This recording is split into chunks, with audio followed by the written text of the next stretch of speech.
नमस्कार, ABP news पर हाजिर हूं मैं रुमाना इसाफ खान। आप देख रहे हैं ऐलाने जंग, देश का सबसे विश्वसनीय चुनावी शो। हम आपको रोज उन खबरों से रूबरू कराते हैं यहां जिसके बारे में आप जानना चाहते हैं। हम आपको उन खबरों के बारे में बताते हैं जो खबरें ट्रेंड करती हैं। और आज क्या कुछ खास शो में आपको बताने वाली हूं। पहले सिलसिलेवार तरीके से उसी की जानकारी आपको दे देते हैं। बिहार से खबर होगी, बिहार की सियासत में नई शहजादी के बारे में पूरी रिपोर्ट आपको दिखाएंगे। अच्छा, उत्तर प्रदेश, ओवैसी की एंट्री हुई है उत्तर प्रदेश में। ये अगली खबर है जो आपके लिए खास तैयार की है। ओवैसी की एंट्री साइकिल के लिए कैसे है खतरे की घंटी, ये समझिएगा आगे शो में आप। और बात महाराष्ट्र की, जहां महाराष्ट्र में चुनावी शोले बरस रहे हैं, इसकी रिपोर्ट भी आपके लिए तैयार की है हमने। जेल में पहुंच गए दिल्ली के मुख्यमंत्री केजरीवाल। सीएम की कुर्सी को लेकर अभी भी है सवाल, इसके बारे में भी आगे बात होगी। और बात चाणक्य के चक्रव्यूह की भी होगी। तो आइए सिलसिला शुरू करते हैं चुनावी खबरों का। सबसे पहले बात बिहार की सियासत की नई शहजादी की करेंगे। लॉन्चिंग हो रही है बिहार की सियासत की नई शहजादी। लालू यादव को जिंदगी की संजीवनी देने वाली रोहिणी आचार्य सारण से लोकसभा चुनाव लड़ने जा रही हैं। और आज पूरे परिवार के साथ रोहिणी ने सोनपुर के प्रसिद्ध हरिहरनाथ मंदिर में पूजा की और विजय का आशीर्वाद लिया। सारण का समर शेष पूजा पाठ से रोहिणी आचार्य ने किया है श्री गणेश। देखिए,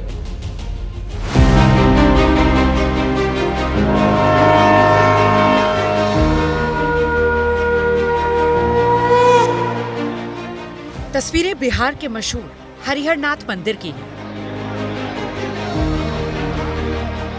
लालू यादव अपनी पत्नी राबड़ी देवी और लोकसभा चुनाव लड़ने जा रही दोनों बेटियों के साथ हरिहरनाथ मंदिर में पूजा कर रही हैं। पूरे परिवार ने विधि विधान के साथ भगवान की पूजा की, दूध का अभिषेक किया। सबने मिलकर भगवान की आरती की। सोनपुर उसी सारण लोकसभा क्षेत्र में पड़ता है जिस लोकसभा क्षेत्र से लालू की दूसरी बेटी रोहिणी आचार्य लोकसभा चुनाव का डेब्यू करने जा रही है। इसीलिए आज की पूजा में सबकी निगाहें रोहिणी आचार्य की तरफ थी और गर्भगृह में भी रोहिणी की जीत के लिए खास पूजा करवाई गई। एक तरफ पिता लालू थे, दूसरी तरफ मां राबड़ी देवी। बीच में खड़ी होकर रोहिणी विधि विधान के साथ भगवान भोलेनाथ की पूजा कर रही थी। पूजा खत्म करने के बाद पूरा परिवार एक साथ बाहर निकला। हालांकि मीडिया से किसी ने कोई बात नहीं की। लालू जी निकल रहे हैं, सबसे आगे लालू जी हैं। अब रोहिणी भी जो है, रोहिणी से हम बात करें। कार्यकर्ताओं का जमावड़ा है, जिंदाबाद जिंदाबाद के नारे कार्यकर्ता लगा रहे हैं। हम बात करने की कोशिश करेंगे। लालू जी, लालू, राबड़ी और रोहिणी अब बाहर की ओर निकल रहे हैं। पूजा पाठ खत्म हो गया है। रोहिणी वैसे तो सियासी लाइमलाइट से दूर रही हैं, लेकिन पिता को किडनी देने के बाद सुर्खियों में आई। इस साल जनवरी महीने में जब नीतीश कुमार से रिश्ता टूट रहा था, तब रोहिणी के सोशल मीडिया पोस्ट पर की गई टिप्पणियों ने ही लालू नीतीश में दूरी की पुष्टि की।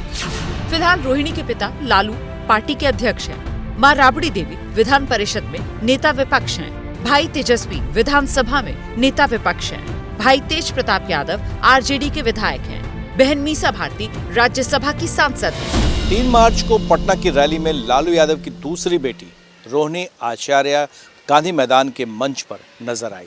उसी समय से ये कयास लगने लगे कि इस बार रोहिणी आचार्य लोकसभा चुनाव में डेब्यू करेंगी। 17 मार्च को लालू परिवार के बेहद करीबी सुनील कुमार सिंह ने अपने फेसबुक पोस्ट पर लिखकर ये संकेत दे दिए कि रोहिणी आचार्य जल्द ही चुनाव लड़ने जा रही है।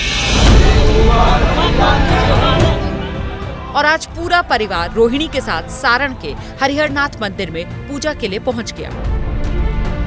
अब मंगलवार से रोहिणी आचार्य सारण लोकसभा क्षेत्र में जनसंपर्क के लिए निकलने जा रही हैं। पूरा का पूरा शेड्यूल रविवार को ही रोहिणी ने सोशल मीडिया पर डाल दिया था।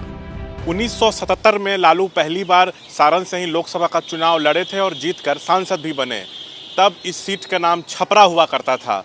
1990 में जब लालू बिहार के मुख्यमंत्री बने तब भी वह छपरा से ही सांसद थे।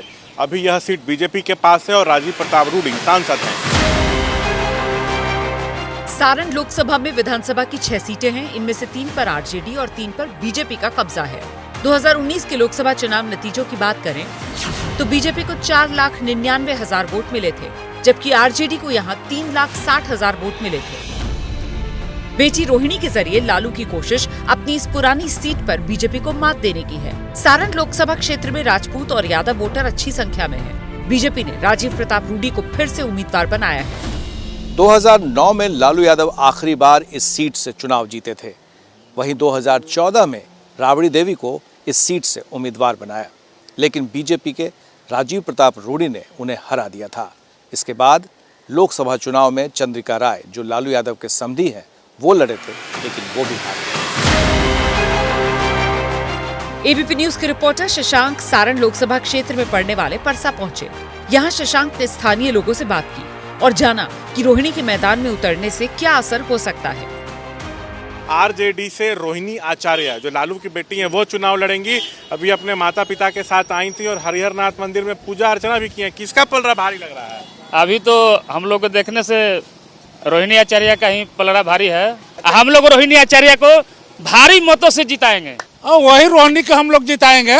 पूरे बिहार में लोकसभा में यानी कि बीजेपी की स्थिति बढ़िया नहीं है। देकर जो दान करके जो मिसाल कायम किया है, उसके लिए लालू यादव मतलब पूरा जनता सारण का उनके साथ है। और राजीव प्रताप रूडी कुछ नहीं किया है। आज रूडी जी बताइए, इस क्षेत्र में कोई काम बता दे, वो कहीं चौपो कल बता दे कहीं। पलड़ा किसका भारी लग रहा है? यहाँ रोहिणी आचार्य का है। क्यों? इसलिए को लालू ने बहुत से काम किए हैं। हमको भी लग रहा है कि रोहिणी आचार्य निकल जाएगी। स्थिति यहाँ क्या लग रही है? थोड़ा कैमरे की तरफ देखिएगा। ठीक बा, यहाँ तो सब दोनों पार्टी की लड़ाई बा। अब देखी कि करा भाग में बा। मतलब बीजेपी और राजद में कड़ा मुकाबला देखने को? हाँ, पूरा मुकाबला होगा। रूडी जी काम किए? हाँ, काम किए हैं। और रोहिणी आचार्य अभी युवा है, उनको लेकर क्या कहना चाहेंगे? मैं तो उनको साथ में नहीं हूँ। रोहिणी आचार्य लालू यादव की दूसरी बेटी हैं। बड़ी बेटी मीसा भारती राज्यसभा की सांसद हैं। तीसरी बार पाटलिपुत्र लोकसभा सीट से चुनाव लड़ने की तैयारी कर रही हैं। जबकि रोहिणी अब तक ना तो कोई चुनाव लड़ी हैं और ना ही कभी चुनाव प्रचार में सक्रिय तौर पर नजर आई हैं। ये पहला मौका है जब लालू रोहिणी को चुनावी अखाड़े में उतार रहे हैं। पिछले हफ्ते रोहिणी की उम्मीदवारी को लेकर बीजेपी के प्रदेश अध्यक्ष और डिप्टी सीएम सम्राट चौधरी ने एक बयान दिया था, जिसको लेकर काफी विवाद भी हुआ था। ऐसे नेता हैं जो टिकट बेचने में माहिर खिलाड़ी है, और लालू जी तो अब अपनी बेटी तक को नहीं छोड़े। पहले किडनी लिए तब टिकट दिया। यही है लालू यादव जी का परिचय। जो व्यक्ति अपने बेटी तक को नहीं छोड़ता हो, उसी का नाम है लालू। 44 साल की रोहिणी आचार्य की शादी 2002 में हुई और तब बिहार में राबड़ी देवी मुख्यमंत्री थी। रोहिणी की शादी को लेकर भी तब खूब विवाद हुआ था। रोहिणी ने जमशेदपुर से एमबीबीएस की पढ़ाई की है। रोहिणी आचार्य की शादी उनके एमबीबीएस कंप्लीट होने से पहले ही हो गई थी। उनके पति समरेश सिंह सॉफ्टवेयर इंजीनियर हैं। समरेश के पिता लालू के कॉलेज के जमाने के मित्र रहे हैं। समरेश सिंगापुर की कंपनी में बड़े पद पर हैं। लालू की किडनी का इलाज भी सिंगापुर में हुआ था। और देखिए, उत्तर प्रदेश की राजनीति में असदुद्दीन ओवैसी की एंट्री ने साइकिल के लिए खतरे की घंटी बजा दी।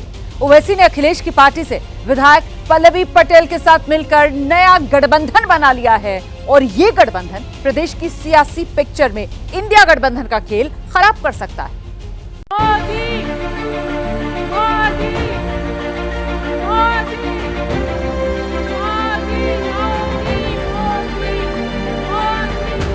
प्रधानमंत्री नरेंद्र मोदी ने मेरठ से चुनाव प्रचार का बिगुल फूंक दिया।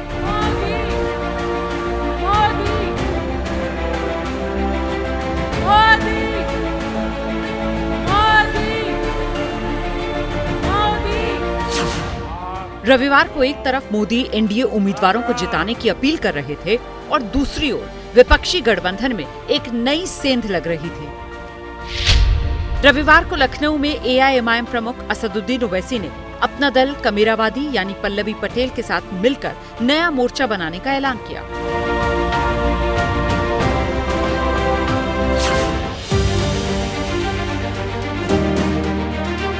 मतलब ये कि उत्तर प्रदेश में अब चुनावी लड़ाई आमने सामने की नहीं रह गई। अब ओवैसी की एंट्री के बाद 4 कोणीय लड़ाई का रास्ता तैयार हो गया। एक तरफ मोदी को पीएम बनाने के लिए एनडीए है, दूसरी ओर कांग्रेस और समाजवादी पार्टी का गठबंधन इंडिया। मायावती की बीएसपी अलग चुनाव लड़ रही है और ओवैसी ने जातीय राजनीति करने वाले छोटे दलों के साथ नया मोर्चा तैयार किया है।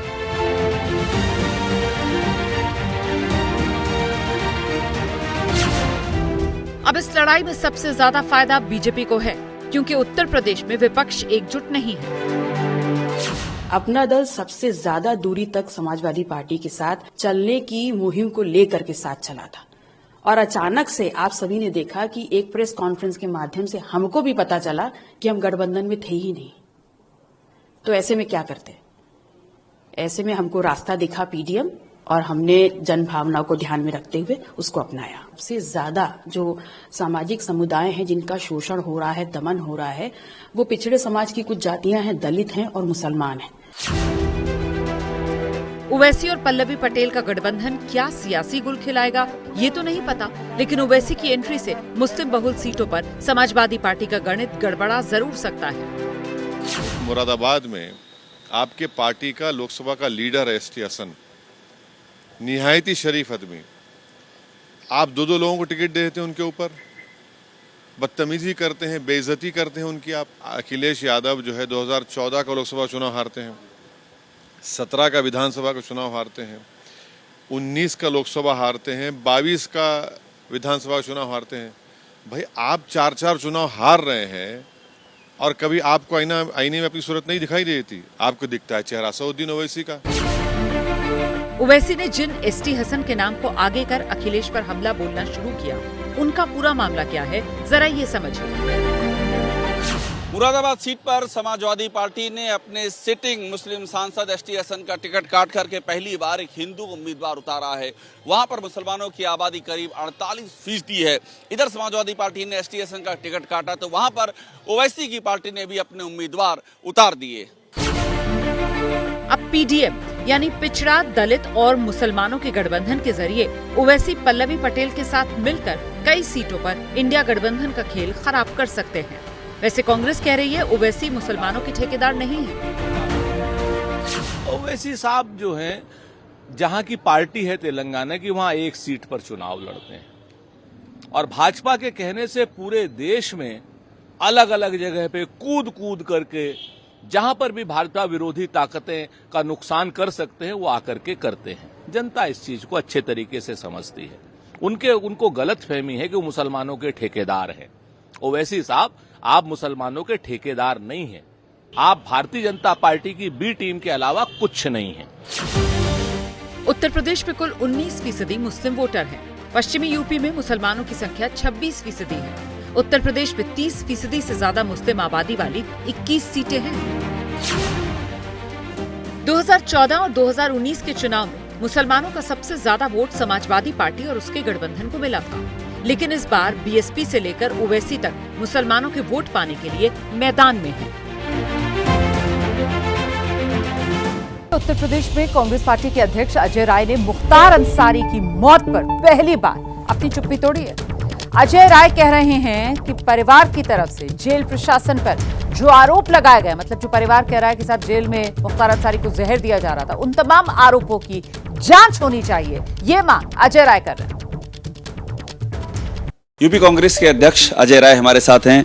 अजय जी, मुझे एक बात बताइए कि चुनाव एकदम दहलीज पर आ गए हैं, रायबरेली अमेठी को लेकर के ये लगातार मांग हो रही है कि परिवार वहां से रिप्रेजेंट करे। आप चूंकि ये पैरोकारी भी करते ही रहे हैं और आपने ये भी कहा था कि पूरी जान लड़ा के लड़ेंगे और जीतेंगे, तो आपकी अपनी राय क्या है रायबरेली अमेठी को लेकर? देखिए, मेरी राय जो जनता की राय है, वहाँ के लोगों की राय है।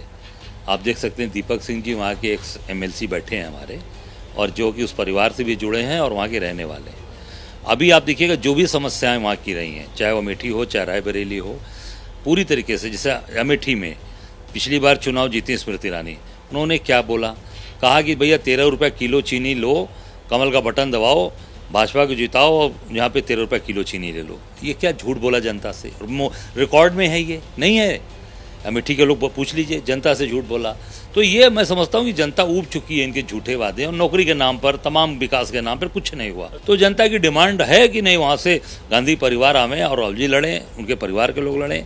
और जो है रायबरेली, वहाँ से भी आप देखे होंगे कि लगातार परिवार, और वहाँ से सोनिया जी रही और वहाँ पे लगातार जो भी विकास कार्य हुए सब कांग्रेस पार्टी ने किया। अमेठी में राहुल गांधी और रायबरेली से प्रियंका गांधी। देखिए ये हम लोगों ने प्रस्ताव करके भेजा है, अब वो तय करना राष्ट्रीय नेतृत्व का है, परिवार को तय करना है कि कौन कहां से लड़ेगा और कैसे लड़ेगा। बहुत सारे आरोप लग रहे हैं जो मुख्तार अंसारी का प्रकरण हुआ, उसमें ये भी कहा जा रहा है किशन राय परिवार की ओर से, और कि ये धन्यवाद करना चाहिए योगी सरकार को, धन्यवाद करना चाहिए, इतने तेजी से ट्रायल हुए, और बहुत सारे आरोप लग रहे हैं। कांग्रेस पर ये कहा जा रहा है कि कांग्रेस इस मामले में सियासी लाभ लेना चाह रही है। ये पूरी तरीके से भारतीय जनता पार्टी, इनके जो लोग हैं ये केवल और केवल प्रोपगंडा की राजनीति करते हैं और फ्रॉडगिरी की राजनीति करते हैं। बीजेपी पर यह भी आरोप लग रहा है, बीजेपी सरकार पर, कि जहर देकर के मारने की बात, उनके परिवार के लोग भी कह रहे हैं, विपक्ष भी कह रहा है कि जहर देकर के मारने वाली बात, इसकी जांच हो।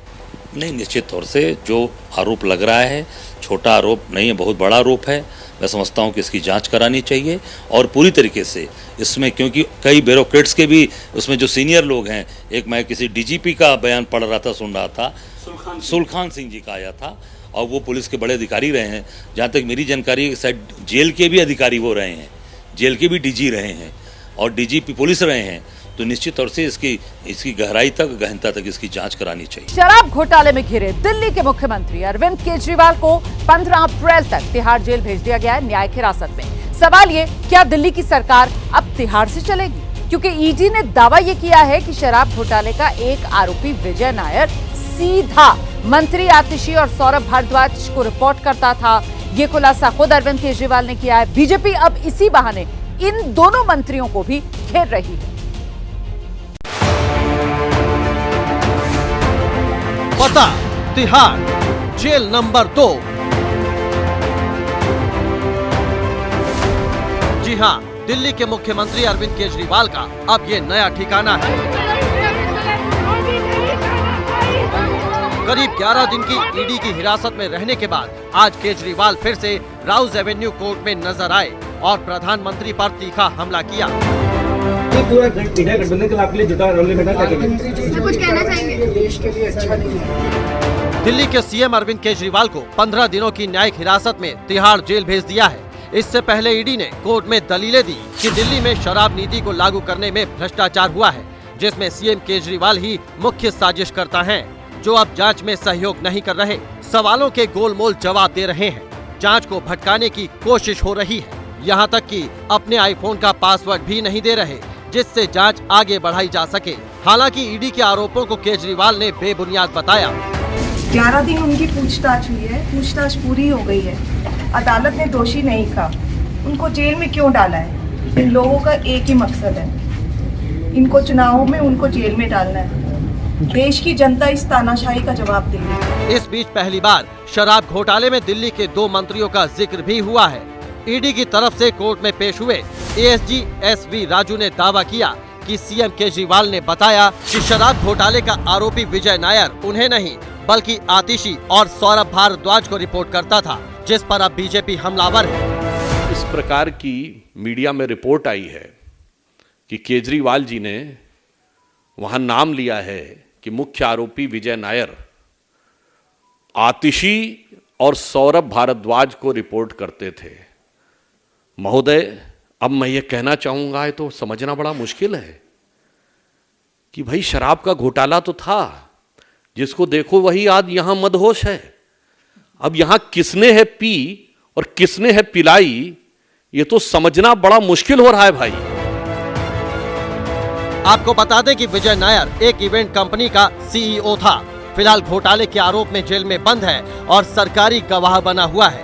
इधर केजरीवाल के तिहाड़ जेल जाने पर बीजेपी आम आदमी पार्टी पर और ज्यादा हमलावर हो गई है। शराब घोटाले में दिल्ली को लूटने वाले, दिल्ली को ठगने वाले अरविंद केजरीवाल अब कट्टर ईमानदारी का दावा पेश नहीं कर सकते। हमारा ये पहले दिन से मानना था कि शराब नीति में दिल्ली के युवाओं को नशे में धकेलने का काम किया गया, दिल्ली को लूटने का काम किया गया है। अरविंद केजरीवाल दरअसल ये कहना चाह रहे हैं कि अगर प्रधानमंत्री भारत को भ्रष्टाचार मुक्त करना चाह रहे हैं तो वो गलत है। ये वही केजरीवाल हैं जिनके पूरे करियर का लॉन्च हुआ था इंडिया अगेंस्ट करप्शन से, यानी कि भ्रष्टाचार मुक्त भारत के लिए जो उन्होंने आवाज उठाई थी। कोई भी व्यक्ति व वंश या संगठन या पार्टी कानून व इंस्टीट्यूशन से ऊपर नहीं है, नहीं है, नहीं है। प्रधानमंत्री मोदी जी के नेतृत्व में भारतीय जनता पार्टी की 10 वर्षों से चल रही सरकार की स्पष्ट नीति है, करप्ट, लुटेरे, घोटालेबाज बख्शे नहीं जाए। बीजेपी ने प्रेस कॉन्फ्रेंस कर आपको घेरा तो आप नेताओं ने भी प्रेस कॉन्फ्रेंस कर बीजेपी पर एक के बाद एक कई हमले किए। Bharatiya Janata party operation lotus के नाम पे लगातार इलेक्टोरल डेमोक्रेसी को अस्थिर करती रही है। एक बार फिर से भारतीय जनता पार्टी और उनके जो स्टार कैंपेनर्स है ईडी और सीबीआई वो बेनकाब हुए और आम आदमी पार्टी की बात सही साबित हुई। पीएमएलए कानून का हमारे देश में दुरुपयोग कर रही है भाजपा, कैसे अपनी एजेंसीज का दुरुपयोग कर रही है भाजपा। खाली दिल्ली नहीं, हमने कितने स्टेट्स में देख लिया कि भाजपा जहां हार जाती है या जहां जीत नहीं पाती या जहां विपक्ष स्ट्रांग होता है तो खरीद फरोख्त की राजनीति, अब तो इन्फोर्समेंट डायरेक्टोरेट उनका एक्सटॉर्शन डिपार्टमेंट भी बन चुका है। बहरहाल केजरीवाल ने पूछताछ के दौरान आतिशी और सौरभ भारद्वाज के नाम का जिक्र कर नया सियासी तूफान पैदा कर दिया है। बीजेपी अब केजरीवाल के साथ साथ पूरी आम आदमी पार्टी को शराब घोटाले का आरोपी बता रही है। कच्चा द्वीप जो है वो एक बार फिर से चर्चा में आ गया है। प्रधानमंत्री मोदी ने कल एक सोशल मीडिया पोस्ट किया जिसके बाद से द्वीप पर दंगल जारी है। पूरा मामला देखिए इस रिपोर्ट में। ये जो बाहर गए ना उनको जरा पूछे एक कच्छ द्वीप क्या है।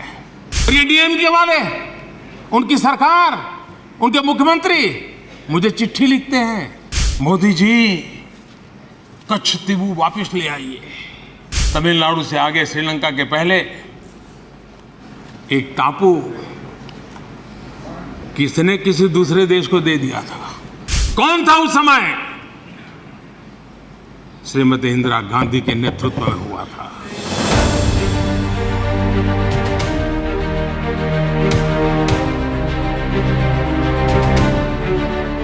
पिछले साल संसद में पीएम मोदी ने इस कच्चा थीवू द्वीप का जिक्र करके कांग्रेस पर हमला बोला था। अब रविवार को उन्होंने फिर से सोशल मीडिया पर इसे उछाल दिया। साल 1974 में इंदिरा गांधी जब देश की प्रधानमंत्री थी तब उन्होंने ये आइलैंड श्रीलंका को दे दिया था। तब इंदिरा गांधी को लगा था कि इसका कोई ज्यादा रणनीतिक महत्व नहीं है, स्ट्रैटेजिक इंपॉर्टेंस नहीं है। लेकिन कुछ समझौते जरूर उस दौरान हुए थे और उसी समझौते के तहत इंदिरा गांधी ने ये आइलैंड श्रीलंका को सौंपने का फैसला लिया था, जिस पर इतना ज्यादा अब विवाद हो रहा है। कच्चा थीवू द्वीप भारत श्रीलंका के बीच पाक जलडमरूद मध्य में 285 एकड़ में फैला एक आइलैंड है जो भारत और श्रीलंका के बीच समंदर के बीच मौजूद है। करीब 1.6 किलोमीटर लंबा और 300 मीटर चौड़ा द्वीप है। प्रधानमंत्री ने कल इसका जिक्र किया तो सरकार से लेकर पार्टी तक कांग्रेस पर हमले के लिए कूद पड़ी। In 1974, India and Sri Lanka in June 1974 concluded an agreement where they drew their maritime boundary. Kachativu was put on the Sri Lankan side of the boundary.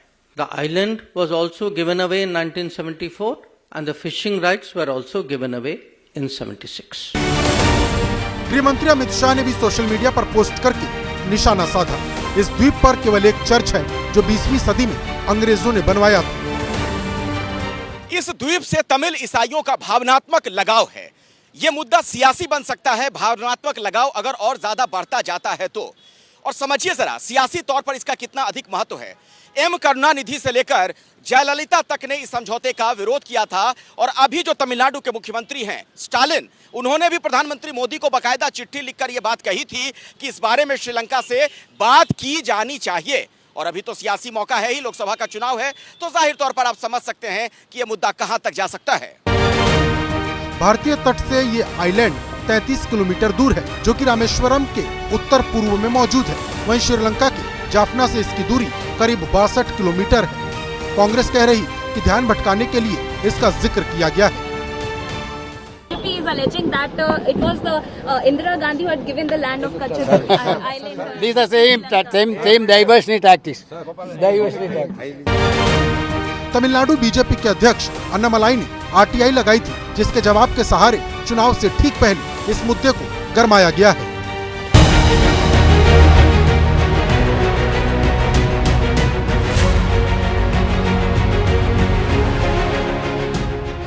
देश के सियासी मूड को जमीन पर समझने के लिए निकल पड़ी है एबीपी न्यूज की महाभारत एक्सप्रेस। सियासी शोर में किन मुद्दों का जोर है, यही समझने निकली है एबीपी न्यूज की महाभारत एक्सप्रेस। गृहमंत्री अमित शाह कर्नाटक में जीत की रणनीति बनाने पहुंचने वाले हैं। उससे पहले एबीपी न्यूज ने बेंगलुरु में महाभारत एक्सप्रेस पर सवार बीजेपी नेता से जाना कि कर्नाटक के लिए क्या है चाणक्य का चक्रव्यूह प्लान। अमित शाह जी भी आने वाले हैं, क्या होने वाला है इस बार कर्नाटक में, क्या लक्ष्य लेकर चल रहे हैं आप लोग? अमित शाह जी आएंगे तो कार्यकर्ता में जान फूकेंगे। शक्ति केंद्र से ऊपर वाले जितने भी पदाधिकारी हैं उनका करीबन 4000 लोगों का, 4000 पदाधिकारियों का पैलेस ग्राउंड में बहुत भारी सभा है। उनको कार्यागार चलेगा और उनके आके जाने के बाद बीजेपी के हर एक कार्यकर्ता योद्धा बनके काम करेगा और भारतीय जनता पार्टी योद्धा तो आप बन जाएंगे, लेकिन कर्नाटक में पिछली बार 25 लोकसभा की सीटें आप लोगों ने जीती थी। 28 के 28 जीतेंगे इस बार, 28 के 28 जीतेंगे। 28 के 28। जाति आत्मविश्वास तो नहीं है? जाति आत्मविश्वास नहीं है। कांग्रेस की यहाँ सरकार है, कोई मतलब नहीं, उनकी गारंटी फेल हो गई है और वो लोग बोल रहे हैं कि गारंटी से मतलब नहीं, देश से मतलब है। देश के लिए मोदी चाहिए, मोदी जी के लिए हम भारतीय जनता पार्टी को ही 100%, हम कौन खड़ा है कौन नहीं खड़ा है उसकी चिंता नहीं है, ओनली भारतीय जनता पार्टी को जिताना है। विजय होगा, विजय पताका यहाँ से ही चलेगा। दक्षिण का दरवाजा है, बीजेपी का दक्षिण का दरवाजा कर्नाटक है, ये दरवाजा से मोदी जी को पूरा फल मिलेगा। अमित शाह रणनीति बनाने आ रहे हैं तो समर्थकों के हौसले बुलंद हैं और महाभारत एक्सप्रेस की छत से बीजेपी समर्थक विजय की हुंकार भर रहे हैं। ये कर्नाटक विधानसभा है। अक्सर यहाँ की तस्वीरें आप देखते रहते हैं, जब भी कर्नाटक की राजनीति की बात होती है और जब भी कोई नाटकीय घटनाक्रम भी शुरू हो जाता है, तब भी यहाँ से हम आपको तस्वीरें दिखाते हैं। मेरे साथ इस शहर के कुछ लोग भी हैं, उनसे हम बातचीत भी कर रहे हैं इसी यात्रा के दौरान। इस बार क्या लग रहा है कर्नाटक में, क्या माहौल देख रहे हैं आप? कर्नाटक में बीजेपी आ रही है पूरे दमखम के साथ। बीजेपी आ रही है, मतलब 28 सीटें जो हैं, पिछली बार 25 सीटें जीती थी लोकसभा में बीजेपी ने। इस बार छूट गई थी, इसकी भरपाई इस बार होगी क्योंकि हमारे साथ जेडीएस का गठबंधन जो है इस बार तो दुगनी ताकत हमारी हो चुकी है और जो पिछले बार हमने 3 सीटें छोड़ दी थी, इस बार 28 की 28 पूर्ण रूप से आ रही है। आपको क्या लग रहा है कि जो बार बार अमित शाह यहाँ पर आ रहे हैं, मोदी जी का फोकस है साउथ इंडिया पर, उसका फायदा होने जा रहा है बीजेपी को? 100% होने जा रहा है, 100% होने जा रहा है। यहाँ पर कांग्रेस का शासन है कर्नाटक में, कांग्रेस मजबूत है तभी तो विधानसभा में उनकी सरकार है। तो जहाँ कांग्रेस इतनी मजबूत है वहाँ क्यों लगता है कि 28 सीटें जीत लेगी, 28 में 28 बीजेपी? कांग्रेस मजबूत नहीं है कर्नाटका में। मजबूत क्या, खाली इन्होंने जुमले दिए, यहाँ लोग फ्री स्कीमें दी, उसके हिसाब से लोग बहकावे में आ गए। और अब ये चुनाव हो रहा है भारत राष्ट्र के हिसाब से चुनाव हो रहा है, नरेंद्र मोदी जी के चेहरे पर हो रहा है। तो कर्नाटक की जनता इतनी होशियार है कि ये पूरी की पूरी 28 सीटें भारतीय जनता पार्टी के पक्ष में देगी। एक सवाल और है मेरे जहन में, ये जो मुद्दा बार बार उठ रहा है सनातन वाला, उसका आपको लग रहा है कर्नाटक में कोई खास असर है सनातन वाला मुद्दे पर, उस पर बीजेपी को वोट मिलेगा? नहीं, सनातन के मुद्दे का बिल्कुल असर है सर। सनातन के मुद्दे का बिल्कुल असर क्यों नहीं होगा? एक तरफ जो गठबंधन है वो सनातन धर्म को आप देखते हैं हमेशा नए नए स्टेटमेंट, कोई उसको कोरोना से कंपेयर कर रहा है, कोई देवी देवताओं के ऊपर तरह तरह के कमेंट कर रहा है। तो हिंदू अभी सोया हुआ नहीं है, सनातनी सब जग चुके हैं और उन सबको मालूम है कि जो सनातन के पक्ष में नहीं है उनको इस बार सबक सिखाएंगे और बहुत बुरी तरह से सिखाएंगे। पब्लिक ट्रांसपोर्ट बहुत देख रहा हूँ मैं इधर, मतलब बसें बहुत चल रही हैं, पब्लिक ट्रांसपोर्ट की स्थिति अच्छी है लग रहा है शहर में? हाँ, बहुत अच्छी है। यहाँ पर बहुत अच्छी बसों की व्यवस्था है कर्नाटक में और यहाँ की गवर्नमेंट भी बहुत अच्छा कार्य करती है। हमारी भाजपा गवर्नमेंट थी, उसने बहुत अच्छा कार्य किया, लेकिन उनको 40% कमीशन कुछ ना कुछ झूठ बोला के सरकार चली गई। लोगों को जुमले ले दिए कि 5 स्कीम देंगे, फ्री देंगे, लाइट देंगे। 2019 के लोकसभा चुनाव में बीजेपी ने 28 में से 25 सीटें हासिल की थी। तब कांग्रेस, जेडीएस और अन्य को एक सीट पर जीत मिली थी। लेकिन पिछले साल विधानसभा चुनाव में बीजेपी का गणित गड़बड़ा गया और कांग्रेस की सरकार बन गई। अब कांग्रेस विधानसभा की तरह लोकसभा में जीत का दावा कर रही है। इस बार कर्नाटक में क्या माहौल दिख रहा है सर? माहौल बहुत बढ़िया है। किसके लिए बढ़िया दिख रहा है? देखिए, इस बार कांग्रेस ने बहुत अच्छा काम किया है, 5 गारंटी उन्होंने लागू किया है। इसकी वजह से लोग इस बार कांग्रेस के साइड में हैं और बीजेपी शायद इस बार बहुत स्टिकी रोड पे है। बीजेपी पिछली बार यहाँ पर 25 लोकसभा की सीटें बीजेपी ने ली थी और मैं आपको ये भी बता दूं कि अमित शाह जी आ रहे हैं जो बीजेपी के चाणक्य कहे जाते हैं, उसका क्या असर होगा? नहीं, यहाँ पे आप देखिएगा कि यहाँ पे डिवाइड एंड रूल वाली पॉलिसी नहीं चलेगी। कर्नाटक में ये आज तक नहीं चली है। पिछली बार कुछ वो पुलवामा होने की वजह से और जेडीएस और कांग्रेस की जो अलायंस थी वो ठीक ठाक नहीं बैठती है। नेचुरली जेडीएस कि लोग एंटी कांग्रेस बरसों से हैं। तो जब नेचुरली कांग्रेस में मूव नहीं होते तो उनको एक नेचुरल एक शाह का असर होगा कि नहीं? यहाँ पे आ रहे हैं, अभी तमाम लोगों से मिलेंगे जुलेंगे। पिछली बार भी यहाँ बीजेपी ने अच्छा परफॉर्म किया था और इस बार तो 28 सीटें लेने की बात वो कह रहे हैं सहयोगियों के साथ। नहीं लगता है, ऐसी बात नहीं। मोदी जी के कहने पर कर्नाटक की जनता इस बार बीजेपी को वोट डालती हुई नजर आ रही कि नहीं आपको? कर्नाटक में मोदी को नहीं डालेगा ये सिद्धरामैया, ये खड़गे जी हमारा नेक्स्ट सीएम। मैं आपकी बात समझ गया।